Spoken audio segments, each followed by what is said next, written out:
In this sense, it is unique among models of behavioral change for incarcerated black men. The focus of the model is on family relations with both current and deceased members who continue to impact the living choices of the inmate. That tape recorder that you keep hearing of grandma, some of those voices, you know, just, it's messing some guys up. When I was in the prison system, I found out, I said, you know, Jesus Christ is not the answer to your problems, brother inmates.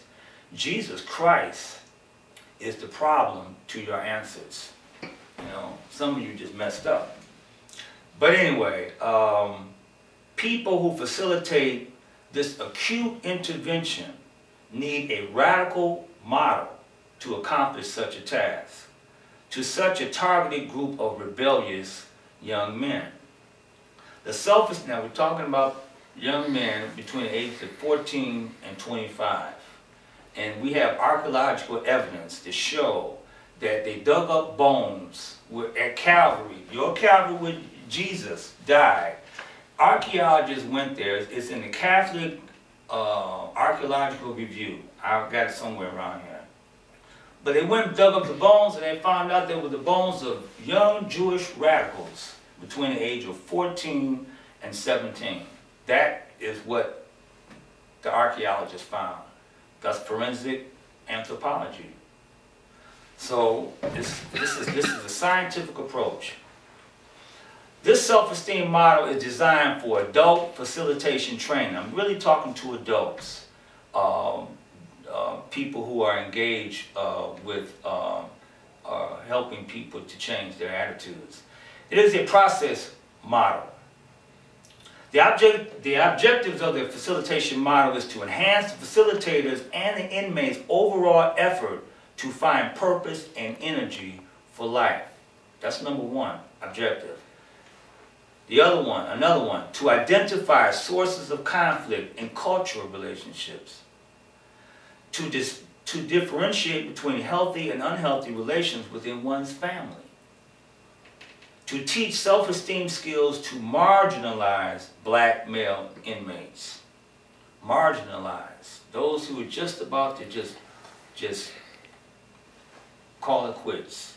Tupac said, sometimes I get up in the morning and I ask myself, why am I living? Why don't I just blast myself? You know, that type of, you know, young, just off the hook.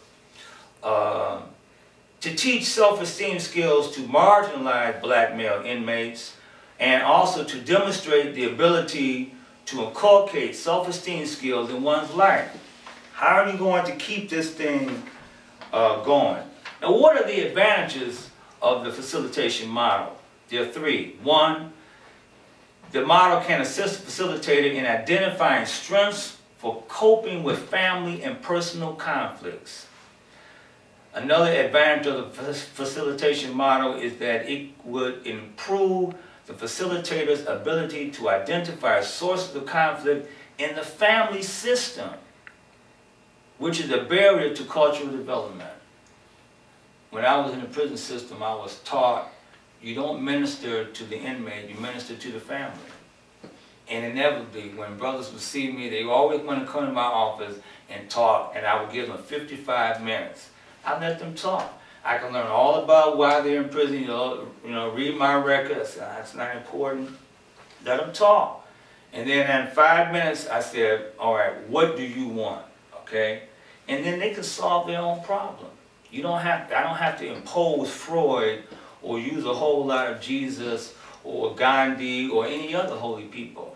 You know, there's holiness right there inside of you. And a good facilitator is a good listener. And listening is hard work. Now, cultural identity and deep change. What does culture have to do with deep change? Restructuring a philosophical view of African American thinking towards self-esteem is the focus of this literature review. Sheikh Anta Diop, in his book, here it is right here, Civilization of Barbarism. No, it's not this one, it's that one right there. This one right here. Civilization of Barbarism. He says that the essential thing for people is to rediscover the trend that connects them to their most remote ancestral past. In the face of cultural aggression of all sorts, in the face of all disintegrating factors of the outside worlds, the most efficient cultural weapon with which a people can arm itself is this feeling of historical continuity. The erasing, the destruction of the historical conscious also has been, since time began, part of the techniques of colonialization, enslavement, and debasement of peoples. Take away the culture, folks, and we have nothing. Those DNA, cultural roots. Some people want to dismiss it, but that's just the way the world is wired, all right? Understanding the nature of blood and DNA is helpful as we reconstruct a new philosophical model for attitudinal change. Blood reveals historical mutations in the DNA of mitochondria, the powerhouse of cells. The more mutations, and I'm quoting Black, this guy who wrote about the nation of 5%, a nice little book. The more mutations, the older the population. Mitochondria are extremely important, check this out, to researchers because they are only passed by mothers to their children, allowing family trees to be reconstructed. Cultural identity is tied to one's relationship, basically, to their mother. Mother's Day is the most sacred holiday in the prison subculture, more than Christmas or Easter. I got a personal story. As a prison chaplain, everybody wanted Christmas cards. I had to order a lot of Christmas cards. I had to order a lot of Easter cards, mainly for the inmates' children. But I got more requests, triple, when it came to Mother's Day, which was in, I think it's in May. I mean, guys, my church populations were doubled just so that they could come here and ask for a Mother's Day card.